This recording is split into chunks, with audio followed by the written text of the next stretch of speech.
పిలుస్తూ ఉన్నారు. ముఖ్యమంత్రిగా 4 సార్లు ముఖ్యమంత్రిగా బాధ్యతలు స్వీకరించిన తొలి వ్యక్తిగా, ఆంధ్రప్రదేశ్ నుంచి 4 సార్లు ముఖ్యమంత్రిగా బాధ్యతలు స్వీకరించిన తొలి వ్యక్తిగా చంద్రబాబు నాయుడు రికార్డు సృష్టించారు.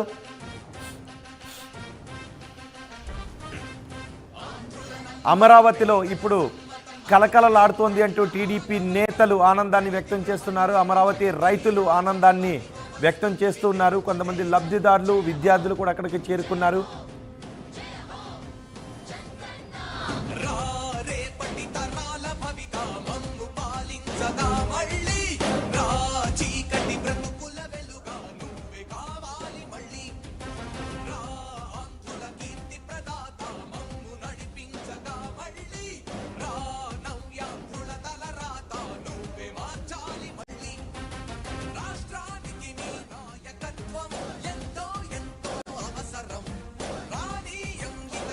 ముఖ్యమంత్రిగా చంద్రబాబు నాయుడు సెక్రటేరియట్లో బాధ్యతల స్వీకరణ అనంతరం అక్కడికి వచ్చిన లబ్ధిదారులతో ఆయన మాట్లాడుతున్నారు. కొన్ని ఫైల్స్ను ఆయన పరిశీలిస్తున్నారు. కొన్ని విజ్ఞప్తులను ఆయన పరిశీలిస్తూ వారితో మాట్లాడుతున్నారు. ఒక పత్రాన్ని కూడా వారికి చూపిస్తున్నారు. బహుశా అమరావతికి సంబంధించి పత్రం, అలాగే లబ్ధిదారులకు సంబంధించి పత్రాన్ని ఆయన చూపిస్తూ ఉన్నారు.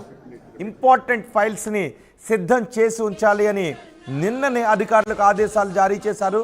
చంద్రబాబు నాయుడు వచ్చేసరికి కొన్ని ఇంపార్టెంట్ ఫైల్స్ని, చంద్రబాబు నాయుడు తీసుకోబోయే నిర్ణయాలకు సంబంధించిన దస్త్రాలని అక్కడ సిద్ధం చేసి ఉంచారు. వాటి గురించి అక్కడికి వచ్చిన లబ్ధిదారులతో చంద్రబాబు నాయుడు మాట్లాడుతూ ఉన్నారు. ఈ 5 ఏళ్లలో వివిధ వర్గాలకు చెందిన వారు రకరకాల ఇబ్బందులు పడ్డారు. ఇక నుంచి అవి ఉండవు అని చంద్రబాబు నాయుడు చెప్తూ ఉన్నారు.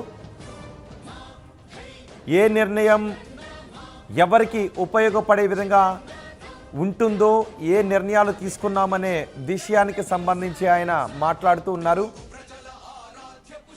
పింఛన్దారులకు సంబంధించి, విద్యార్థులకు సంబంధించి, రాజధాని రైతులకు సంబంధించి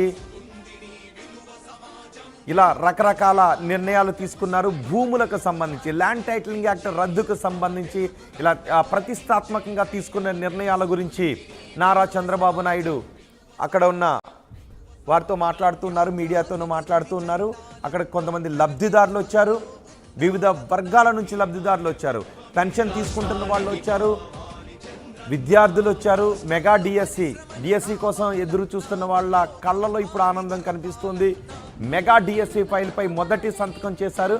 అక్కడికి వచ్చిన లబ్ధిదారులు చంద్రబాబు నాయుడుతో మాట్లాడుతూ ఉన్నారు. వారు ఏం చెప్తున్నారు, వారికి ఉన్న ఇబ్బందులు ఏంటి అనేది చాలా ఓపికగా చంద్రబాబు నాయుడు వింటూ ఉన్నారు.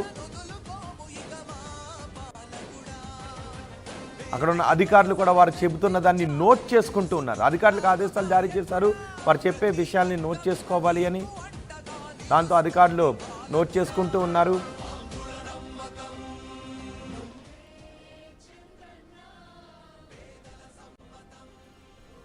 సరిగ్గా 4:41 చంద్రబాబు ఆయన సీట్లో కూర్చున్నారు. ఎవరెవరి సమస్యలు ఏ విధంగా ఉన్నాయి అంటూ సమస్యలు ఉన్నవారిని సెక్రటేరియట్కు ఆహ్వానించారు. వారి విజ్ఞప్తులు తీసుకోవటానికి వాళ్ళు తమ విజ్ఞప్తులు తీసుకుని సెక్రటేరియట్కు వచ్చారు. ఆ వర్గాల ప్రతినిధులు అక్కడికి రావడంతో వారి దగ్గర నుంచి విజ్ఞప్తులు కూడా తీసుకున్నట్టుగా తెలుస్తోంది. అలాగే లబ్ధిదారులు కూడా అక్కడికి వచ్చారు. ఎవరెవరికి ప్రభుత్వం తీసుకుంటున్న చర్యల ద్వారా ఎవరెవరికి ఏ విధంగా లబ్ధి చేకూరుతుంది, ఇక నుంచి పాలన ఏ విధంగా ఉండబోతోంది, తాము అధికారంలోకి రాబోయే ముందు ఇచ్చిన హామీలు ఏ విధంగా అమలు చేయబోతున్నామనే విషయాల గురించి కూడా చంద్రబాబు మాట్లాడారు.